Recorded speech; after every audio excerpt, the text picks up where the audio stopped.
Welcome to another episode of Trashy Divorces. We're back. Trashy D. This week, I'm so excited to tell these stories this week. Me too. These were really fun to research. Very nostalgia heavy. We're going to try to get a bunch of stuff on the website so that you too can enjoy our nostalgia. That's for sure. This week, You're My Best Friend. The song, originally Queen, included on their Night at the Opera album from 1975. The song reached number 7 on the UK singles chart, number 16 on the US Billboard Hot 100. But it perfectly epitomized these two gals. Superstars. We have the trashy divorces of Penny Marshall and Carrie Fisher. They're actually the heartwarming divorces of both. Yeah, that's really we're true. We're kind of slouching on the trashy part this week. So we came across the idea for this episode many moons ago. Back when we covered John McEnroe and Tatum O'Neal. Right, John McEnroe mentioned in his biography that he attended Penny Marshall's birthday party and that because she and Carrie Fisher had, he said the same birthday, but they're like a few days apart, that each year they would alternate. Like who gave the party for right, each other. Penny would throw Carrie a party and the next year Carrie would throw Penny a party. But it was a joint birthday party that they had every year that was apparently quite a thing in Hollywood every year, every October. So that is how we got here, because these are two fabulous women who are just, I mean, we love them and they had fascinating lives. We've had this episode planned for many months going out this week for our birthday gals. Mm-hmm. They did celebrate their birthdays together. They legit kindred spirits, BFFs, a testament to true friendship. Penny Marshall and Carrie Fisher are introduced in the late 70s. They're introduced by Paul Simon and Lorne Michael. Lorne Michael's like, I think you two would really hit it off. Right. And indeed they did. And sure enough, they do. They're BFFs. Their first official hang session revolves around Carrie packing for a trip to the Caribbean, where Penny is listening to her bitch about whether she was able to keep up with Paul.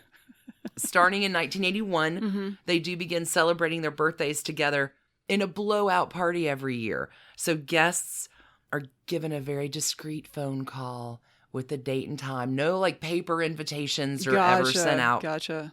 Attended by notables Robin Williams, Jack Nicholson, Angelica Houston, later Nicole Kidman, Ben Affleck. Like, this is the hot ticket party of the year. And apparently John McEnroe during the height of his fame. Johnny Mac, which is Jack Nicholson, I think. Don't ever change, Johnny Mac. Yeah, he's wandering around this party and Jack Nicholson just walks up to him. Don't ever change, Johnny Mac. Well, Jack Nicholson has nicknames for everyone that are hilarious.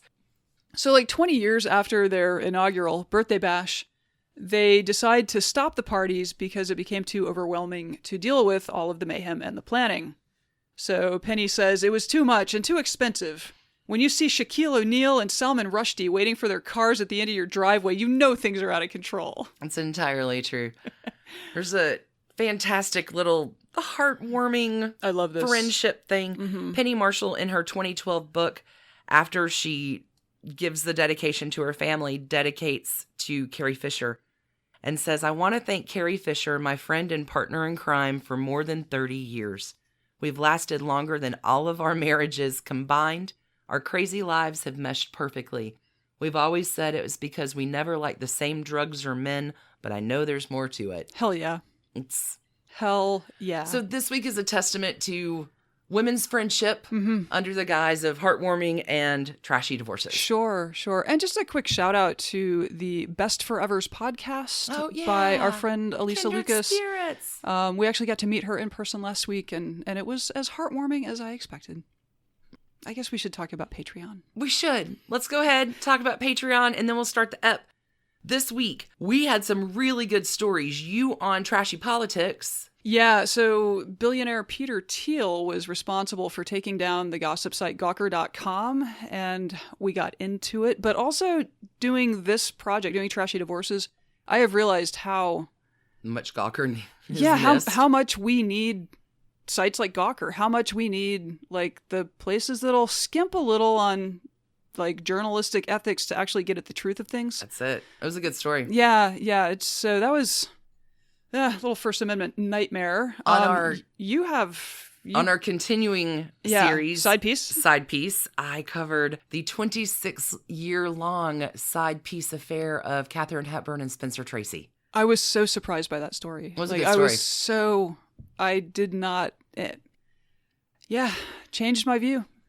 We did our regular kitchen sink trashy tidbits on Thursday as well. Yep. And we have a whole bunch of new patrons to welcome to Team Trash Candy. Thank you, everybody, for joining. Yeah, I will kick off the gratitude train with Lisa R., Paris A., Meredith E., Kira H., Angela G., Sandra, Ashley D., Rebecca H., Charlotte, Lauren M., Shiana D., Rachel FB, Rob M., Sandra HJ, Jessica, Karen G., Rachel E., Taylor H., Aaron, Rachel Van G., Aaron S., Barbara, Megan L., Sarah M., Robin S., and Kristen.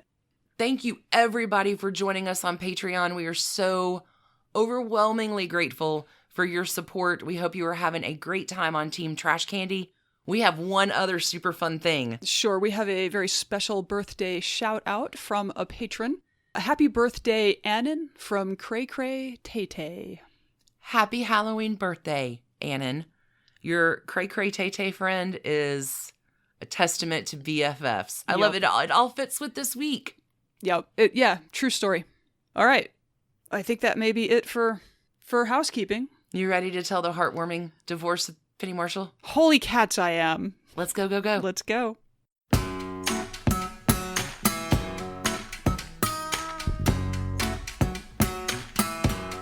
Hey, Stacie. Hey, Alicia. I'm so excited about listening to your story today. Well, my story... I love Penny Marshall. Yeah, my story is definitely not trashy. So this week on Sweet Tender Divorces, I have Penny Marshall. Yeah, she was divorced twice, and we're going to talk about it. Let's do it. Okay, so a little background.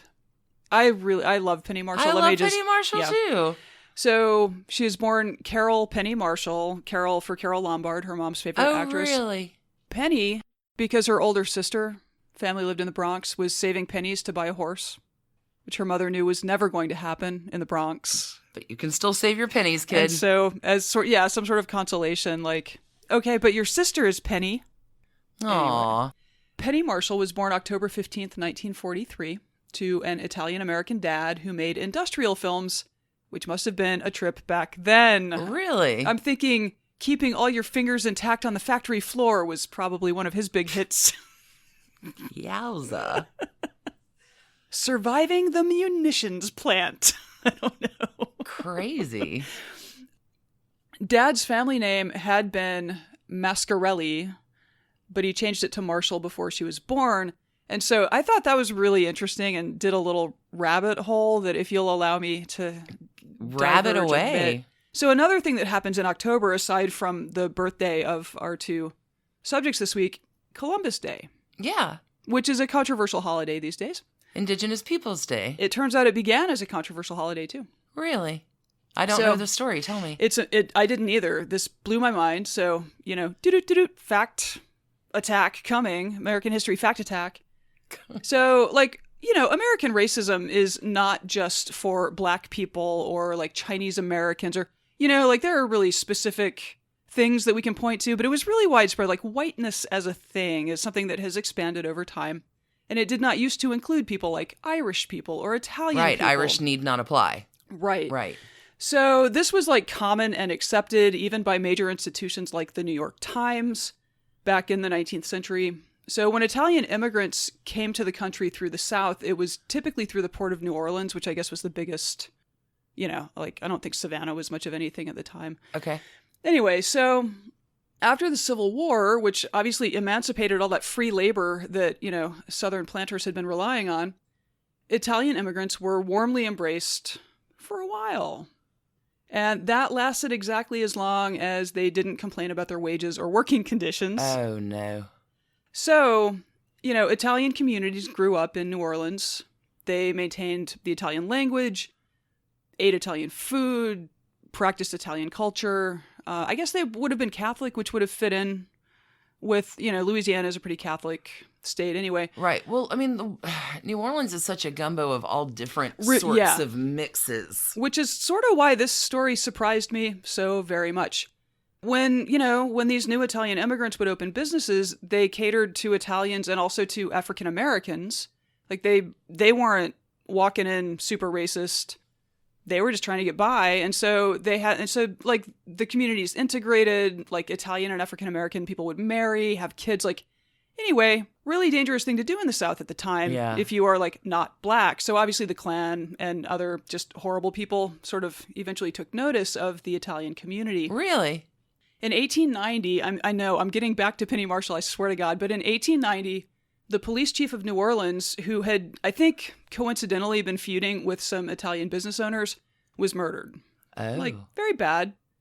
The city responds by rounding up 19 Italians on extremely flimsy evidence and took them to trial, where they were either acquitted or granted mistrials. A white mob forms and goes and grabs 11 of these people and lynches them. What? In New Orleans, yeah. Yeah, and this was international news. Oh my, I've never heard this story. Nope. The New York Times covered both the sheriff's death and the later lynching in a very favorable, like, oh, these Italians deserved it. I mean, just... Oh my, this is horrifying. Yeah, it's a pretty vile moment. This was so heinous that the government of Italy cut off diplomatic relations with the United States. So there were rumors and fears that war was coming. Oh my God. I mean, this was a huge, huge deal that dragged on for more than a year. And eventually President Benjamin Harrison, against Congress's wishes, like Congress was accusing him of usurping the power of the purse and, these goddamn Italians. And anyway, he agrees to pay $25,000 to the families of the victims. And he announces that the U.S. would have a one-time celebration of Italian Christopher Columbus Day on the 400th anniversary of his landing in America. So 1892 was when that happened. And apparently, this is sort of, Italians were able to sort of use the Christopher Columbus story to, I don't know, help their rep. To bring in some nobility. Look, America's super racist and always has been. Okay, these actions resolved the diplomatic problem more or less. One-time celebration.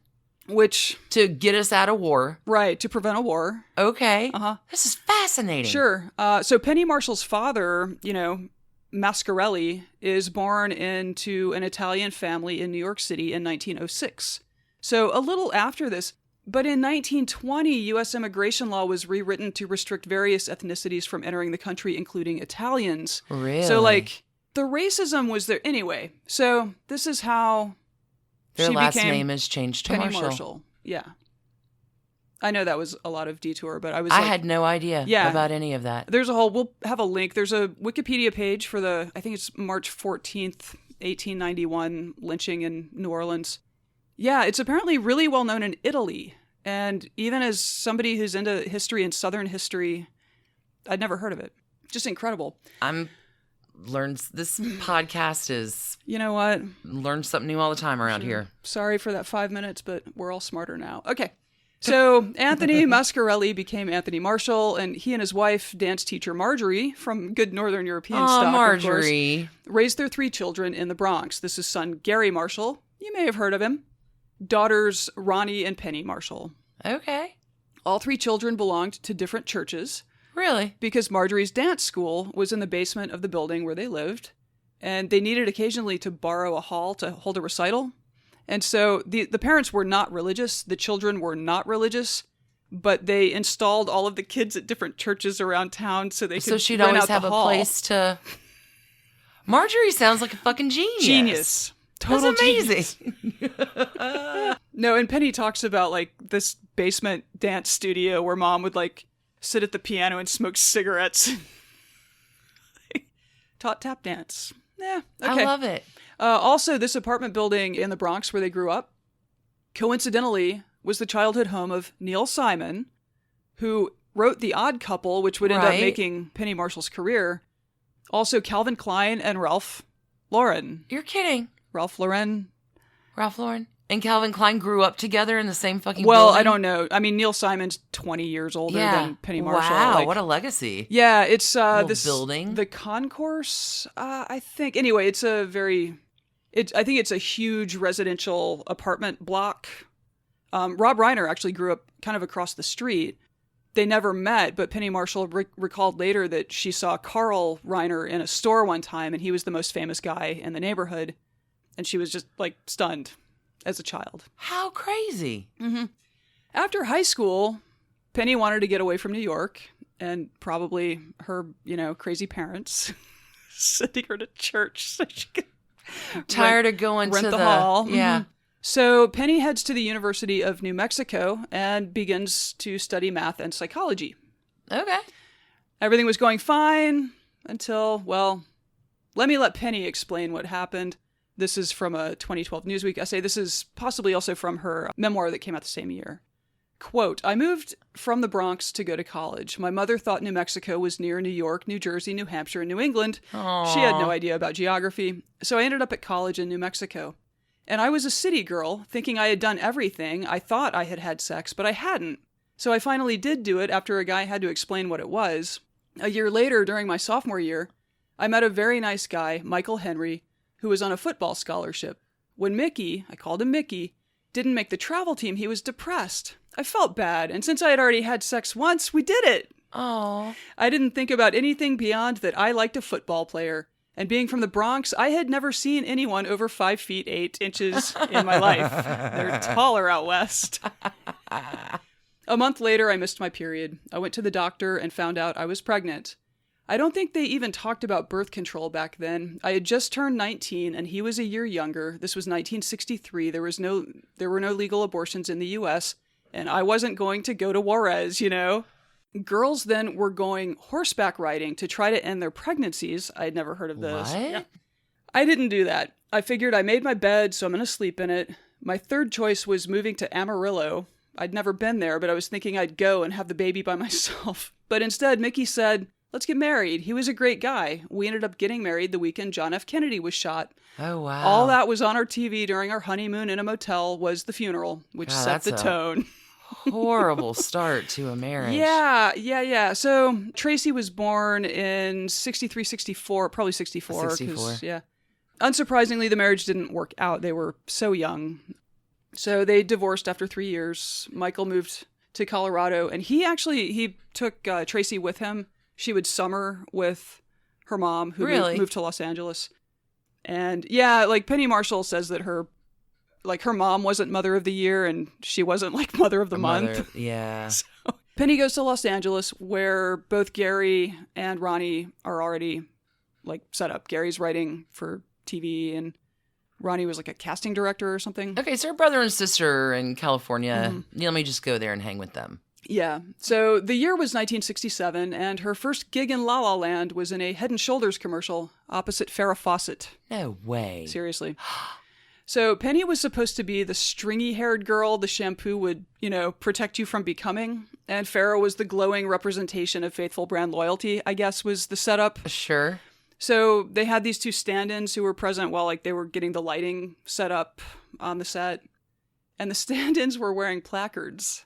And so Penny Marshall's stand-in had one that said homely girl. And Farrah Fawcett's had one that said pretty girl. And Farrah noticed that this was making Penny really insecure. So she went over and crossed out homely and wrote plain. Oh. Well, that was nice of Farrah Fawcett. Ish. Good try. It was an A for effort. Wow. Good try. I've never heard that story. Yeah, it was. You got surprises today. She's had a great life, and she was so, she just told stories so well. It makes me think of how my grandfather would tell stories. She had that same sort of, just old school kind of vaudevillian. Right. She came up in it. And anyway, so from humble beginnings.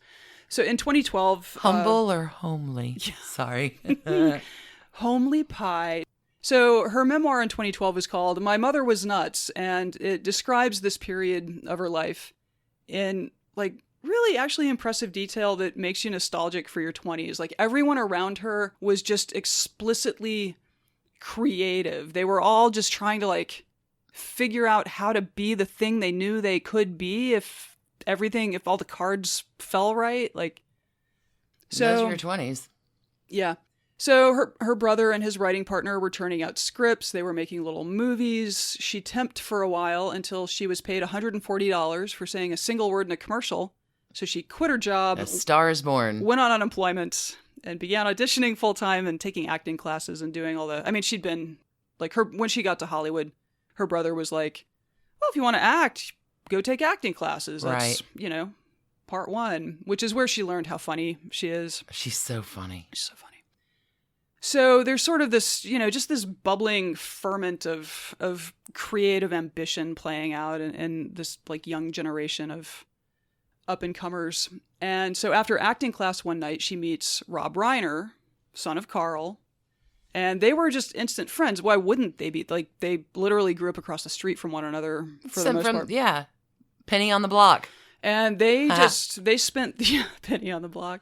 They spent, these like lean, starving artist years just being friends and I think dating a bit but just like getting close to, just getting to know each other. I don't know. It's like a very normal story. Okay. Even though he was technically, by this point, like kind of royalty.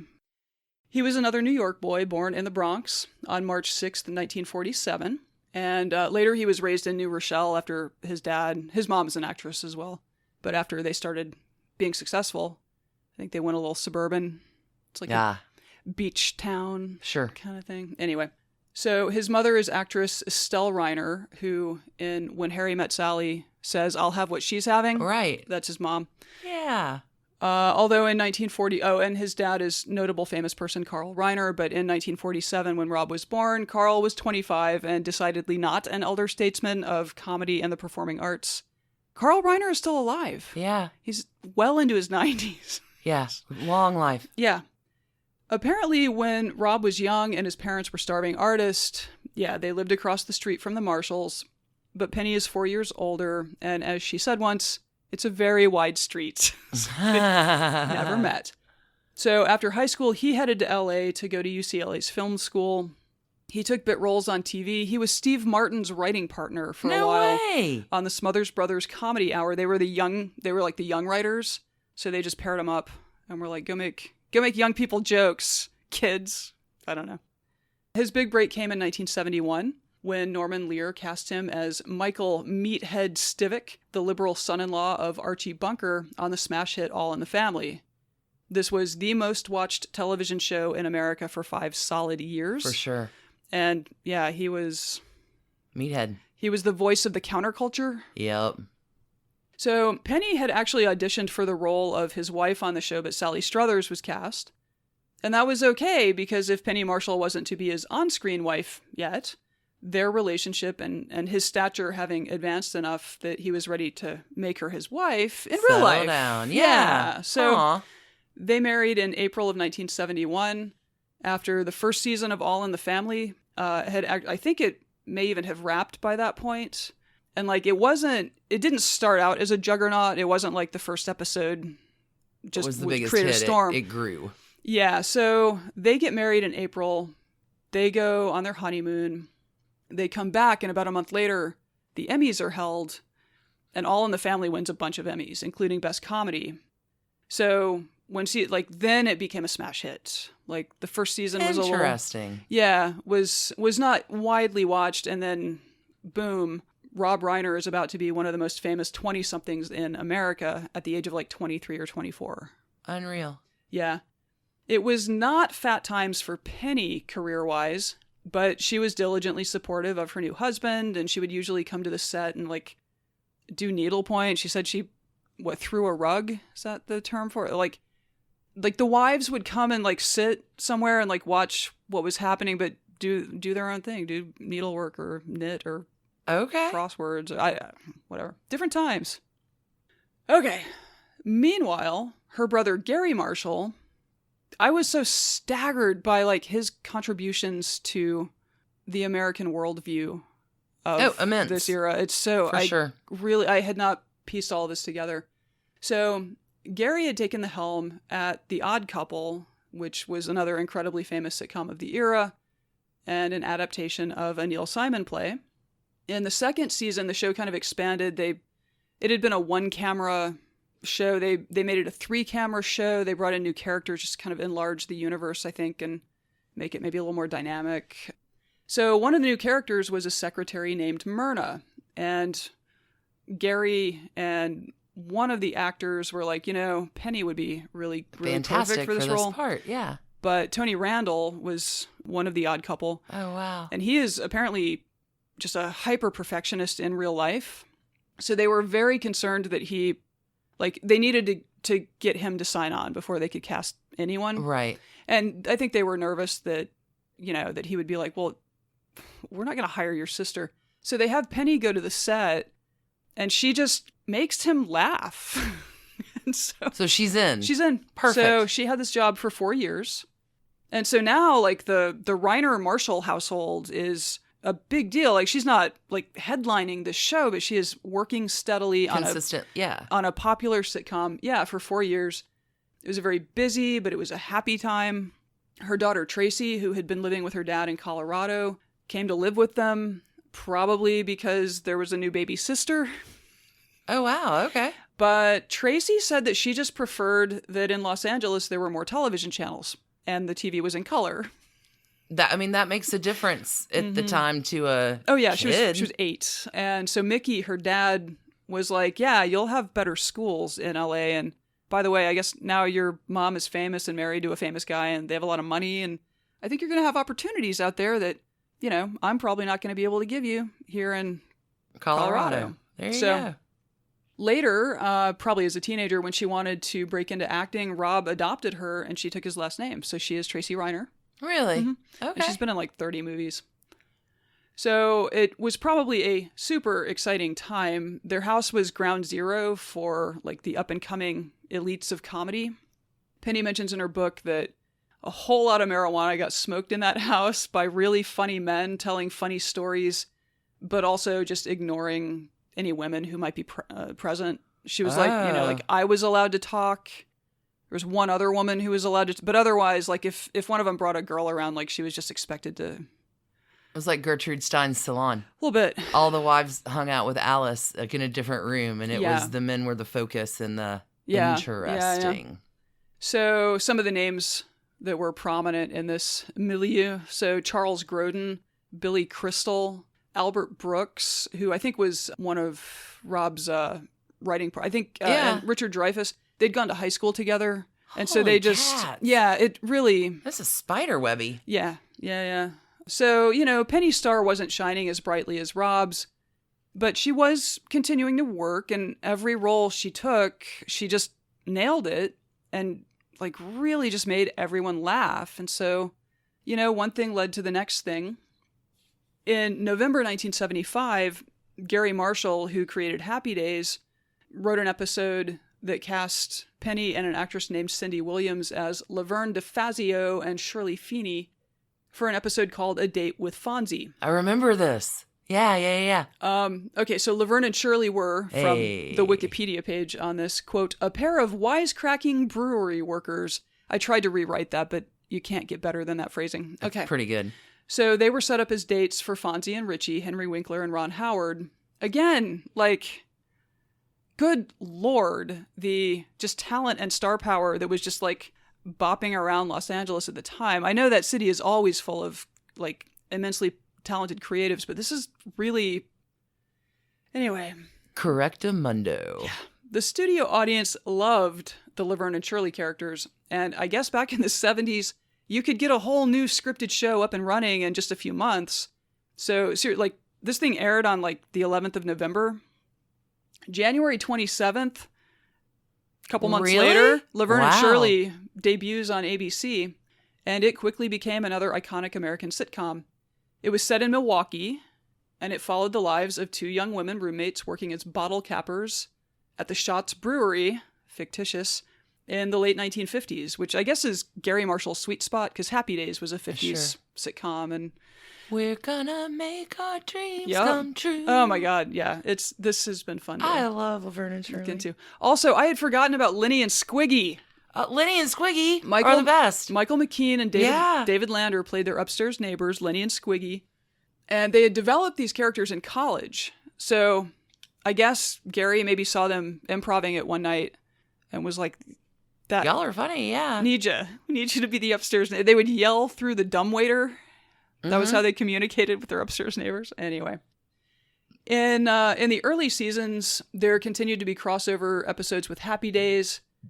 And again, in researching the story, I was just really struck by Gary Marshall's contribution to this like certain kind of like sweet, but also extremely limited and whitewashed American nostalgia in the mid-70s. I mean, these shows, like, I completely... there was a block of Happy Days and Laverne and Shirley that would play, like, during the day, I guess. Sure. And I remember as a kid just sitting there, like, loving all of it. Anyway, by its third season, Laverne and Shirley was the most watched show in America, which was probably incredibly awesome for Penny, but unfortunately, Rob's career was having an inverse moment. Oh, no. All in the Family's peak years were behind it, and though it would run through 1979, he left the show in 78. He was indisputably meathead, but his moment as the center of LA's comedy creatives was at least temporarily waning, and his wife was now like the queen. So it shift caused, in the dynamic of the marriage. There were tensions, there was professional jealousy, and it ultimately undid the marriage. So for Rob, like, acting was not what he wanted his career to be about. He wanted to write and direct, but he kind of got stuck with this like immensely popular character on this immensely popular show. So he felt really creatively bottled up for years. And there's some indication that he really, as a young man, really felt oppressed by like the shadow of his father. That makes sense. Yeah, was super successful in the same industry. So it just seems like all of that kind of spilled over. They were married for a decade, so he's pushing 30 as they're kind of winding down. Like it kind of makes sense in terms of growing up and, you know, getting to a point you want to be in your career and all of that. So the arc of the love affair is about to go on the downhill slide. Yeah, like I have seen zero, like I haven't even been able to track down any headlines like Reiner Marshall divorce. Like I just don't think it made news. It did not appear to be trashy. I'm sure that there was a period of time where they were not happy with each other, but like they remained friends and they were professional allies for I mean, she passed away last year, but for the rest of their lives, basically. Yeah, they were always very friendly with each other. Although I guess Rob Reiner's going to live to be 130 based on his dad's more than longevity. Likely. So, yeah. Okay. So they both transitioned from TV acting to film writing and directing, and both left an incredible mark in Hollywood. What year did they get divorced, did you say? 1981. Okay. So they married in 71, divorced in 81. So 10 years. Yeah. Okay. Yeah. And again, like they were So Tracie Reiner at this point has dad in Colorado, dad in LA, mom in like Tracie Reiner sounds like she was probably one of the most loved children ever. Like, and all of her parents apparently co-parented very well. Perfect. Yeah. I mean, the whole, again, not trashy, here on Tender Sweet Divorces. I love Tender Sweet Divorces. Mm-hmm. So Rob got into directing first, bringing the classic mockumentary This Is Spinal Tap to life in 1984. He's also responsible for The Princess Bride. Yep. When Harry Met Sally, which was written by Nora Ephron, who we covered before. As you wish. Yeah, the movie. Oh, and Carrie Fisher was in When Harry Met Sally as the sidekick, remember? Sure. Yep, yep. Okay, so Misery, an adaptation of a Stephen King novel in 1990. Rob Reiner said he drew inspiration from the stagnation that he felt at All in the Family, because the story is basically like a novelist is going to kill off his main character so he can go on and do different things. And, he ends up horribly punished by Kathy Bates. Right. So it's that fear that, like, if you try something new, that your audience will reject it. Interesting. Yeah. He did A Few Good Men in 1992, and apparently he saw this as the story of a young man with an overbearing father working out his daddy issues a little bit. Really? Yeah. I haven't seen it recently enough to understand if that makes sense, but okay.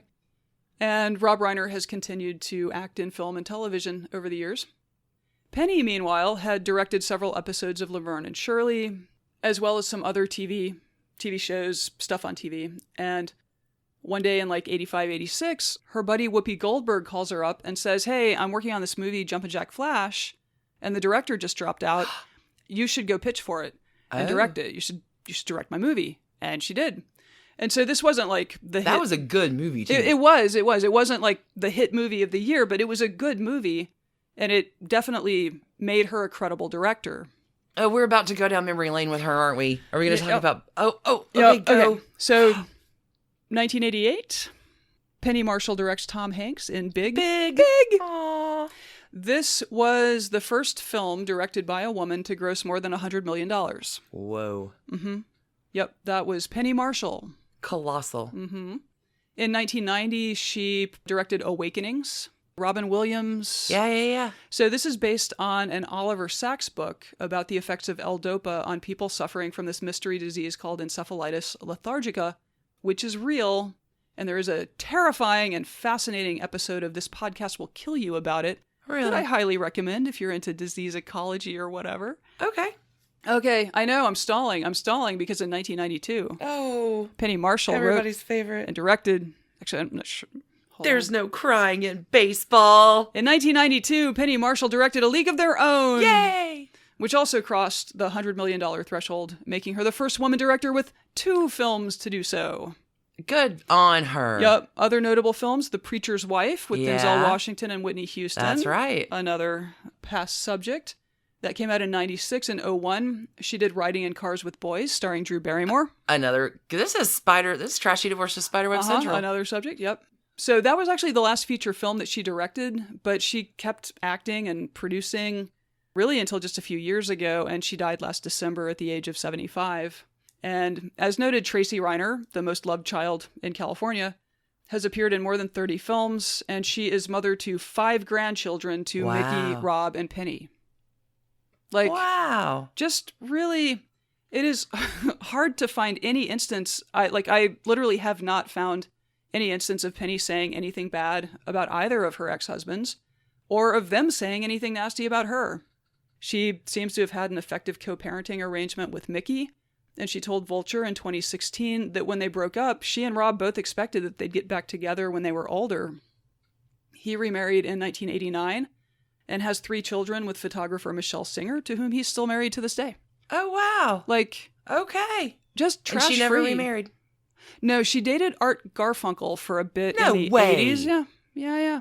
And he credits her with helping him through a period of depression. No one says anything bad about her. She has no enemies, as far as I can tell. I don't think Carrie Fisher has enemies either, which makes sense why they were such good friends. Yeah, so there was another interview where this was so fucked up. So she's making Awakenings. Rob Reiner is making Misery. They're divorced.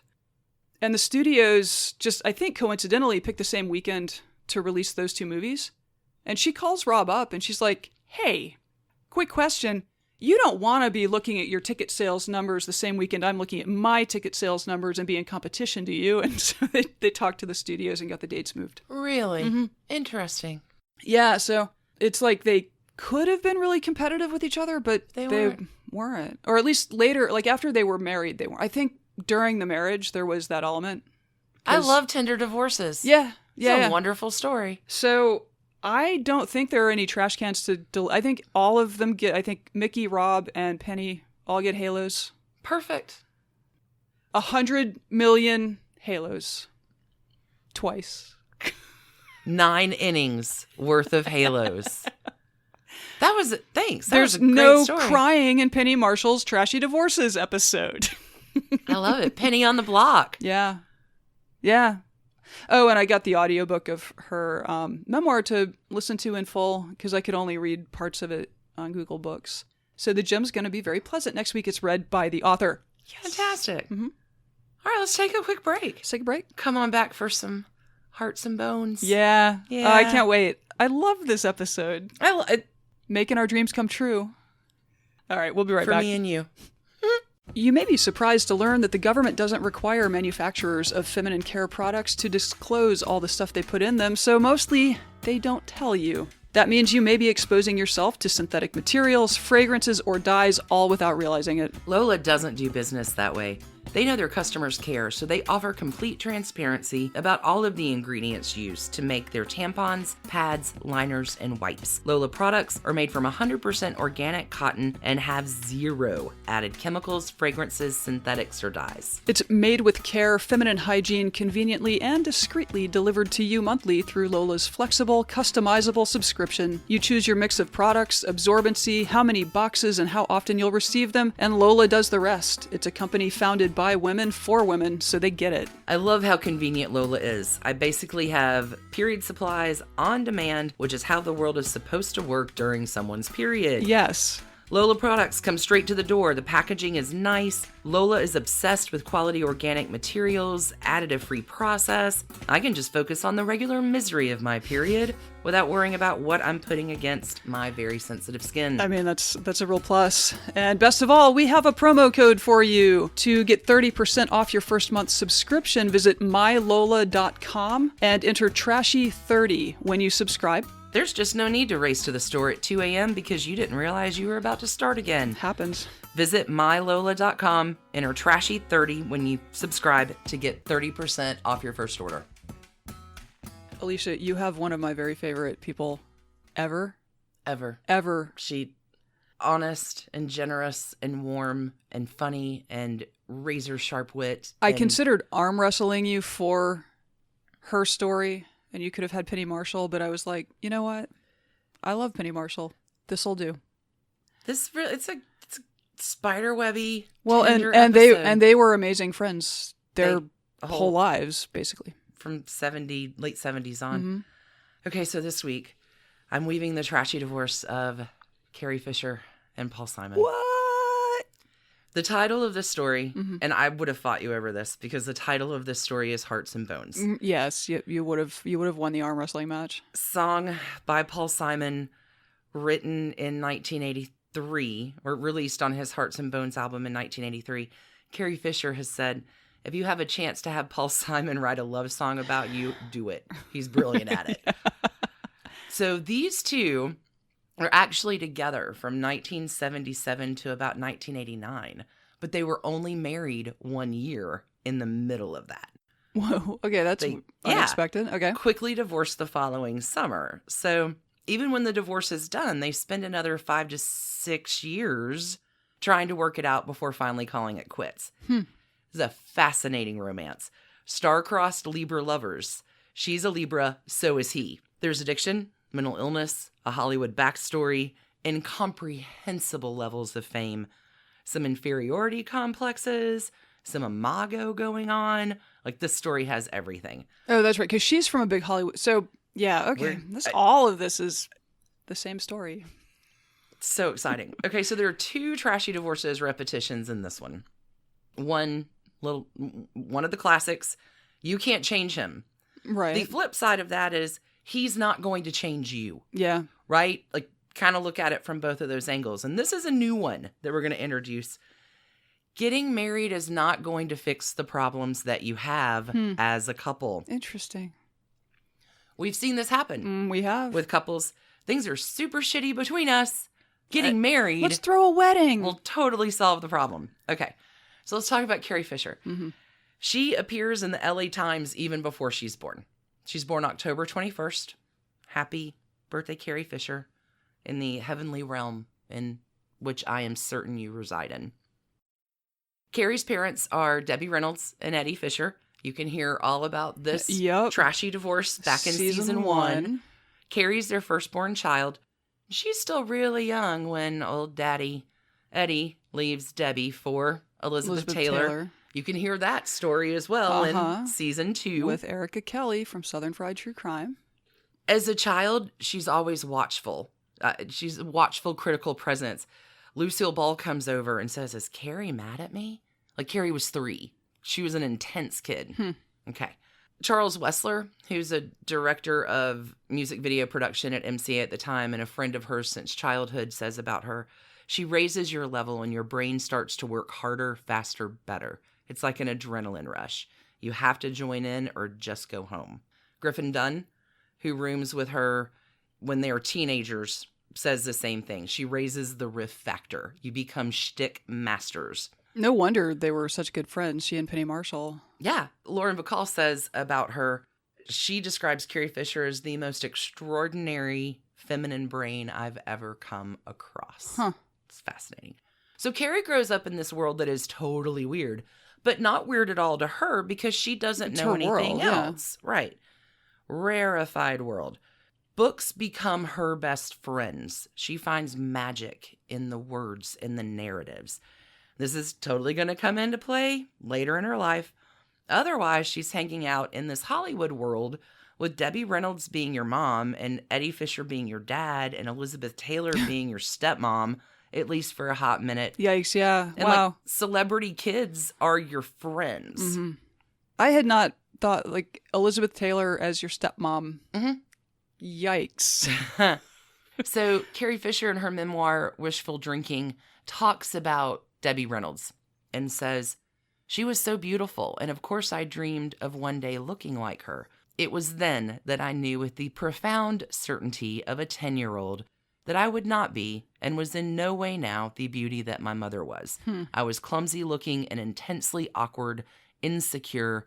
I decided then I better develop something else. If I wasn't going to be pretty, maybe I could be funny or smart.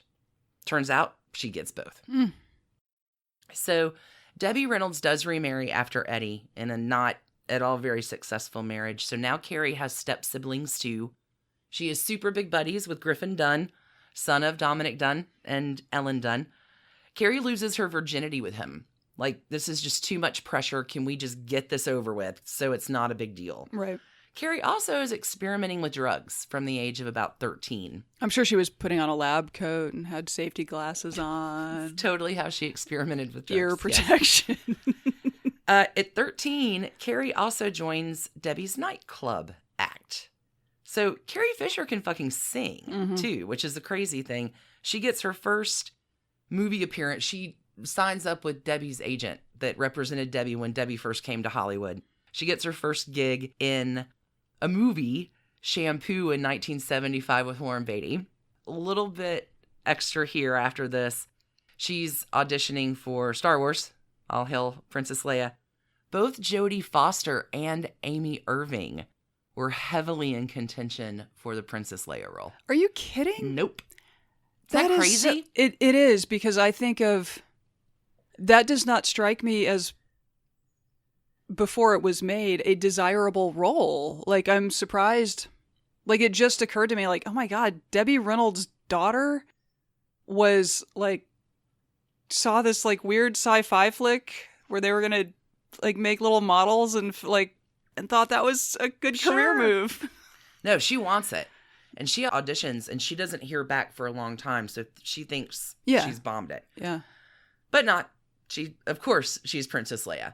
And the thing was with Carrie, because Leia's described as being beautiful, Carrie was like, they're not giving me that part. I'm not. That's beautiful. interesting. That's really interesting. So. Oh, and she was acting alongside Harrison Ford, who turned down the meathead role on All in the Family because he couldn't deal with the Archie Bunker racism. Really? Yeah. Or the bigotry. Like, he didn't want that to be the setup. Oh my gosh. Yeah. So during the filming of Star Wars in 1976, Carrie and Harrison Ford carry on a hot and heavy affair. Wow. Like 3-month affair. Harrison Ford at the time is currently married to his first wife. Yeah, we'll be dealing with him at some point. He's 33. Yeah. Married, father of 2. She's 19. Yikes. Okay, before this, his last gig was rebuilding the back deck and doing some home construction for Joan Didion and John Gregory Dunn in Malibu. You're kidding me. He was a construction worker while he was like going and auditioning to be an actor. But he rebuilt pretty much their entire back deck in their Malibu home. What's funny is that he is such an accident-prone human that I would not hire him to do work around the house. Joan Didion has some fun things I've got to go back and revisit that. Okay, so Carrie and Moving Harrison, on, the romance does not last because, well, he's married. And that starring role fascination thing ends when filming is done. And Carrie's young and smart and fresh and the it girl in Hollywood. So I'm going to leave her on the depot there. We're going to talk about Paul Simon. He's born October 13th in 1941 in Newark. His father is a professor/musician. He's professor by day, musician by night. His mom is an elementary school teacher. He has just a New York Jewish childhood typical of the time. It's music and baseball and bicycles and stickball. Old Paul meets Art Garfunkel at the tender age of 11. Art is a Scorpio boy. So these two are going to tussle it out through the years. This is trashy divorces, not trashy songwriters, but that's an interesting story. So Marshall dated Garfunkel while Fisher was dating Simon. That's interesting. Yeah, I didn't know Penny Marshall and Art Garfunkel dated, so there you go. There you go. So these two are going to tussle it out, but it all begins innocently enough when they're both cast in a school play of Alice in Wonderland in like 6th grade. Paul's already writing songs, and Art is singing with him. They both really dig the Everly Brothers. They have some modest local success. They get a few local records printed. They call themselves Tom and Jerry. And they do this thing locally for a while, both throughout attending high school and college. They record a record. That first record does not do well. So it's like 64. So Paul's like, fuck this, I'm going to go to England. And he does. He hangs out in London with like Nick Drake, Sandy Denny, Jackson Frank, my man Jackson Frank. Big shout out to Jackson Frank and Blues Run the Game. Such a good song. So he's in England hanging out, picking up all kinds of new musical influences. And the album back in America is starting to get some play. Sound of Silence, right? Like, whoa, it's a huge hit. So he comes back, and I guess I have to work with Art Garfunkel now. Paul Simon makes a record in England, doesn't get released over here. He comes back. Simon and Garfunkel are about to blow up, and they stay huge for like the next 6 to 7 years. Okay. But by 1970, with the release of Bridge Over Troubled Water, they're kind of done. Paul also in this period has his first marriage, Peggy, lasts from 1969 to 1975. Okay. There was a very serious lover that he met in England before this named Kathy. So Homeward Bound and America both mention Kathy. She comes back. They take this bus trip through America together. She's like, I don't want to have any part of your fame. Like, I don't want to have a part of the crazy ride. Yeah. She goes back to England. No, that's a perfectly reasonable sort of calculation. So Kathy bails. Peggy, next marriage done by 75. That relationship ends in divorce. And Paul's dating around. His last lady love before we connect Carrie and Paul in the Trashy Divorces Depot is Shelley Duvall. Wow. I know. Okay. So, during the filming of Star Wars, Paul and Carrie meet. And you have to remember that she is the hot shit in Hollywood. And his solo career after busting with Art Garfunkel, he's hot shit too. I'm taking this from Paul Simon's biography. It's called Homeward Bound. So, 1977. Though she's being pursued by 3 other men, her attraction to Simon was instantaneous. Once they saw each other, no one else mattered to them. They quickly move in together into an apartment in New York City's Central Park West. Carrie says, I got involved with Paul fast. I met him in April, and by the summer, I was in Greece with him. In Paul's biography, the author Carlin says, Carrie added velocity to Paul's life, a kind of wild energy that often set him alight and sometimes made him scream. Paul didn't want to have to deal with Carrie when she came pinballing home with Christ only knew what powders and pills sizzling inside her feverish skull. Then it would be her turn to crash back to earth, ashamed of her wild moods and indulgences, suddenly convinced she had neither the brains nor the maturity to keep up with her older genius boyfriend. Carlin does describe how Paul Simon's dislike of Fisher's drug use, clearly, busy schedules, and Fisher's crazy habits result in talks of breaking up. So 77 to 79, they do break up in 79, but these two like cannot stay away from each other. So Carrie lands her role on Blues Brothers, falls in love with Dan Aykroyd. They are engaged. The Whoa. paperwork is done. The blood work is done. And she dumps Dan Aykroyd a few days before the wedding and gets back with Paul Simon. Yikes. Yikes. They want to break up again, but they're like, they talk about breaking up all the time, and it just makes them sad. Breaking up is just too sad. So instead, let's get married. let's get married. And it was such a happy prospect. They fell in love all over again. Well, and I think that's, you're doing a project together. You know, you're planning a thing. There are tasks. There are to-do lists. Then once you're married, like all the stuff that you were too busy to see is right back. Still right there. The couple gets married August 18th, 1983 in Paul Simon's apartment. They're celebrating. He's on tour. The joy does not last very long because reality happens and the same problems are just there waiting for them where they left them before the wedding. Powders and pills sizzling through her skull. Yep. Yeah. They divorce on July 1st, 1984. They're not married a year. They're married like 10 months. Wow. So a few months after the divorce, they kind of begin talking to each other again, to dating, to living with each other again. Oh my God. I know. There had always been something perfect about them when they were getting along, the way they huddled together, the way he grounded her, the way she could make him laugh so easily. He loved her with a desperation that could frighten him. This author, Carlin, also adds the passion wasn't enough, of course, to fix their personal problems. Fisher went to rehab in the mid-1980s. She is suffering from severe manic depression. Paul Simon goes into therapy because of his own unhappiness. Carrie's depths were unimaginably deep, and Paul's were nothing to sneeze at either, so they clung to each other with a passion that could both soothe and abrade. This is, okay. Yeah, good writing. So, dated, married, divorced, still together. Yep. They go to the Amazon. Simon is recording what will be 1990's Rhythm of the Saints release. And they go visit a brujo, a spiritual healer in the Amazon, who gives them some special tea made with leaves from a psychedelic plant. Yeah. And well, ayahuasca. Yeah. The recipe is, of course, designed to clean their spirits. Yes. The brujo is singing, and Simon rests his head in Fisher's lap, and she says she has a vision.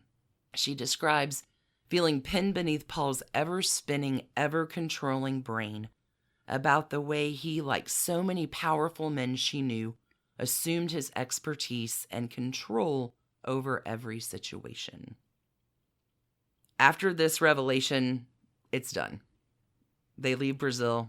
Fisher leaves Simon for good. This is the trashy end of their relationship. Carrie Fisher tells the New York Times in 2012, "It was very painful to not be able to make it work. We had a good time together when we did." Yeah. Props, though, to, the spiritual elder. It sounds like that drug experience really did get them to a place where they'd probably needed to get to. They got there.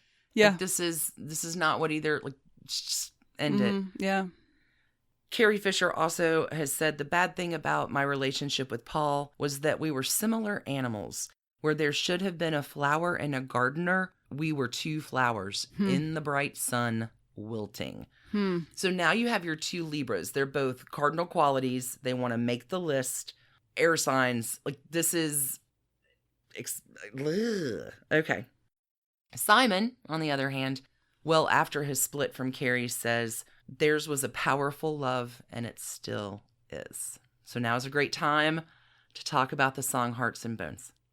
Paul Simon did that song so right. It is the Trashy Divorces theme song. In the bridge of the song is probably the best representative lines of just so simply a relationship not working out. Like, the essence of every breakup, I think, can be described in this core. "And tell me why. Why won't you love me for who I am, where I am? He said, because that's not the way the world is, baby. This is how I love you, baby. This is how I love you. So you have these, like, it's a beautiful song. And she's like, why can't you love me for who I am, where I am? That's not the way I love you. This is how I love you. And this is the... Right. This is every breakup ever. I can't change him. He can't change me. Well, and people deserve to be loved the way they need to be loved. That's it. I mean, he's bummed after this. I'm sure they both are. Hearts and Bones comes out, the song, on his album Hearts and Bones, which is not well received. She's kind of bummed too. But I'm going to go ahead and read the next verse. And this is the aftermath of the relationship ending. And this whole song, the arc of a love affair. Like, what goes up must come down. Like, okay. So this is the end, which... a few lines in here that are just amazing. 1 1/2 wandering Jews return to their natural coasts to resume old acquaintances, step out occasionally, and speculate who had been damaged the most. Whoa. Easy time will determine if these consolations will be their reward. The arc of a love affair waiting to be restored. You take two bodies and you twirl them into one, their hearts and their bones, and they won't come undone.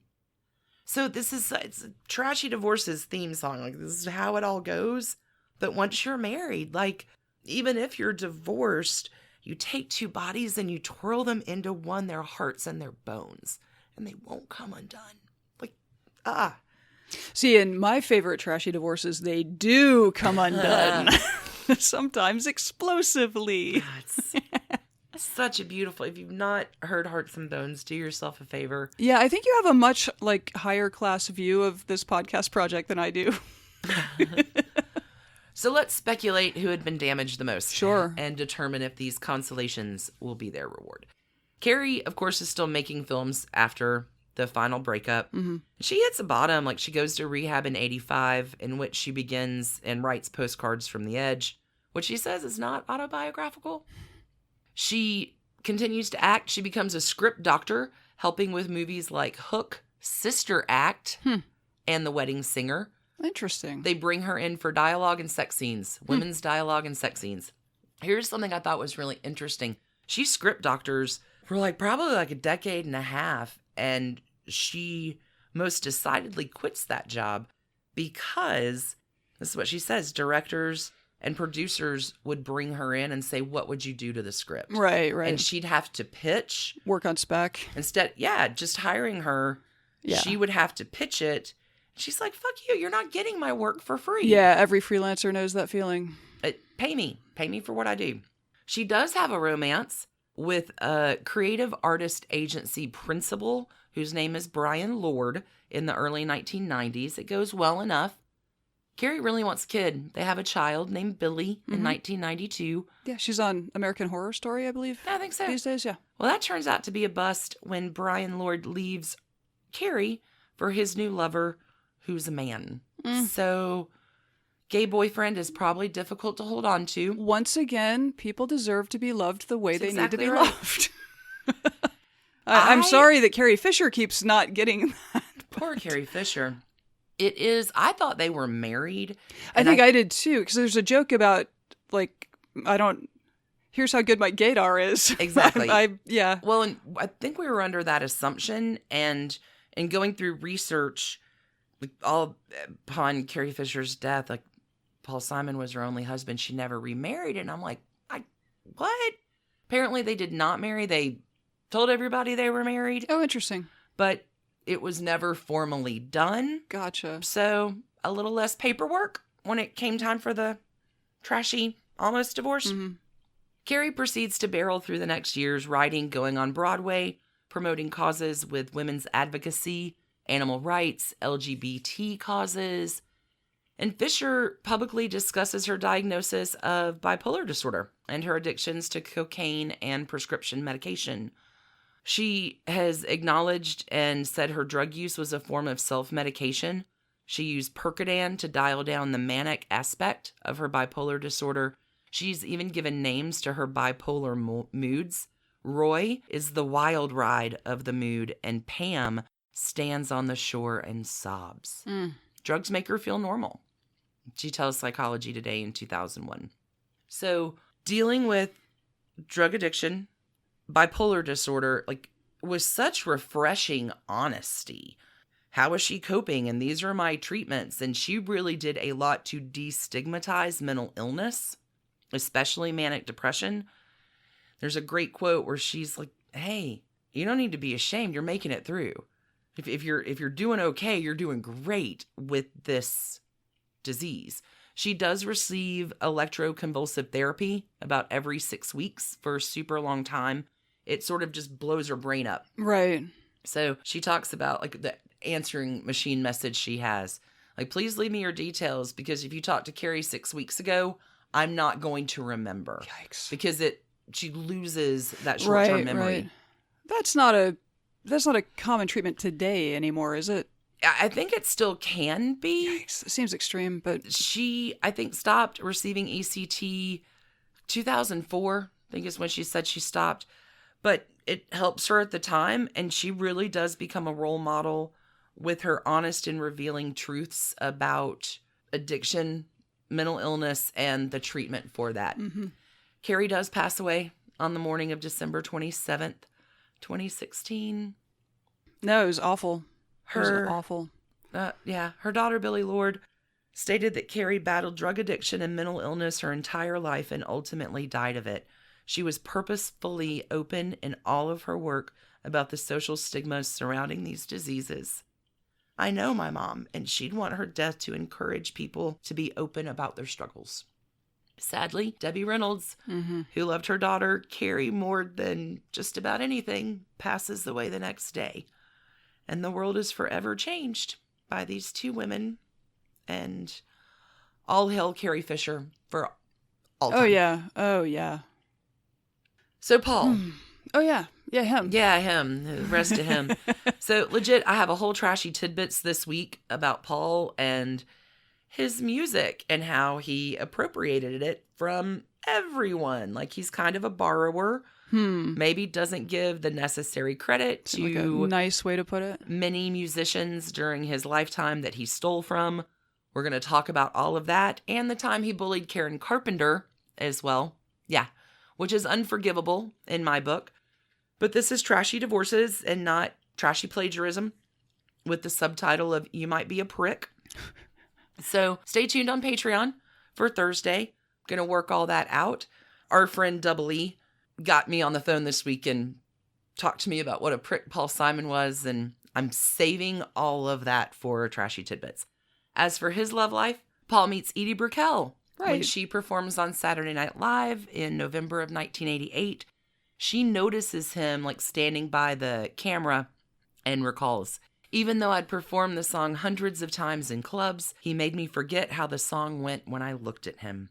We can show the kids the tape and say, look, that's when we first laid eyes on each other. It's kind of sweet. Paul and Edie marry May 30th, 1992. They are going strong, 27 years of a marriage. Have 3 kids between them. Don't they have a domestic violence incident? They might. We're going to talk about that. And okay. Paul Simon could be a prick on Trash Tidbits. Sure. Hey, people fight. They've been together a long time. I wanted to create a really nice, loving narrative about Carrie Fisher. That was my goal in Hearts and Bones, and it's a great love song. Nah, we'll tidbit it up this week on Patreon. Oh no, the way in which we bind ourselves to other people, I think it's never more important than now. And they had a fairly trashy thing happen, but the friendship with Penny and Carrie, the friendship and the sisterhood endured. And that connection of a real friend is like nothing else. Yeah. So I'm giving Carrie Fisher galaxies full of halos. Okay. Galaxies. Okay. And Paul Simon? Solid. This is a solid 4 out of 5 when it comes to trash. I mean, there's a lot going on, and it's sad. I mean, the two people really did try to love each other, and they won't come undone. Mm-hmm. Carrie also was very kind. Paul had a has a son from his first marriage, and Carrie was very influential in helping that kid during a lot of his struggles. So I'm just going to concentrate on her. She gets galaxies of halos. Yeah. I'm going to reserve right on Paul Simon for a minute until Trashy Tidbits. I'll unleash on there. It's fine. Yeah, they were just very involved in each other's families. And you know, they were weird modern families, but yeah. So you're my best friend. That's the narrative I'm going to concentrate on. There you go. Is the long and enduring sisterhood friendship of Carrie Fisher and Penny Marshall, which is how this whole episode started. Yep. Many, many months ago. Yeah, with an assist from John McEnroe. Thanks, Johnny Mac. Don't ever change. Don't ever change. All right. Well, that is Trashy Divorces for the week. God, I will never not love Carrie Fisher. Like, till the day I die. That's it. All right, well. Two great stories of two amazing women that are sorely missed in the world today. Mm-hmm. Very, very missed. Yeah. That's what I got. All right, well, thank you. That was very good. Thanks, everybody, for tuning in. Don't forget, Trashy Tidbits. Paul Simon is probably a prick. That'll coming for you on Thursday. We've got a side piece coming for you on Wednesday, as well as my bonus divorce. Oh, right. This week, which I'm pretty excited about. It's going to intersect with your trashy politics a little bit. Do you want to hear who I'm doing? Yeah. The Trashy Divorces of Aaron Burr. Sir. Yep. Okay. Showtime. So find us on Patreon there. Thank you, everybody, for tuning in for the tender and sweet divorces. Heartwarming divorces. Just another episode. Keep it trashy, y'all. Bye. Bye. Thanks for listening. Trashy Divorces is written and produced by us, Stacie and Alicia, for Hemlock Creatives. You can contact us at trashydivorces@gmail.com. Our art is by Sydney V. Smith. Find her at sydneyvsmith@carbonmade.com. And our music is used with permission of Ratsy. You can find her on Instagram at Ratsy's Store. Check out episode sources, photos, soundtracks, and more at trashydivorces.com. Enjoy early ad-free releases, bonus divorce stories, weekly trashy tidbits, limited series like Trashy Tutors, Fun with Done, and side pieces, and a whole lot more by joining us at patreon.com/trashydivorces. We have finally curated trash candy for you at the $2, $5, $10, and $25 level. And we have merchandise. You can get your Trashy Divorces gear at bit.ly/trashymerch. And thank you to What a Maneuver for doing such a great job with our cloths. We appreciate all your ratings and reviews. If you leave us a 5-star review on iTunes, send us a picture of it, and we'll ship you some Trashy Divorces stickers and such anywhere in the world. Don't feel left out because you're in the Netherlands, Brazil, Singapore, Tanzania, Iceland, or any of the other 154 countries and counting where people are listening. That is trashydivorces@gmail.com. And last but not least, come play with us on social. We're at Trashy Divorces everywhere. Instagram, you can find us, which Alicia mostly runs. Twitter, which Stacie mostly runs. And on Facebook, which we split. We also have a Trashy Divorces discussion group on Facebook if you want to chat with other Trashy Divorces listeners. Thanks again for listening. Keep it trashy, y'all.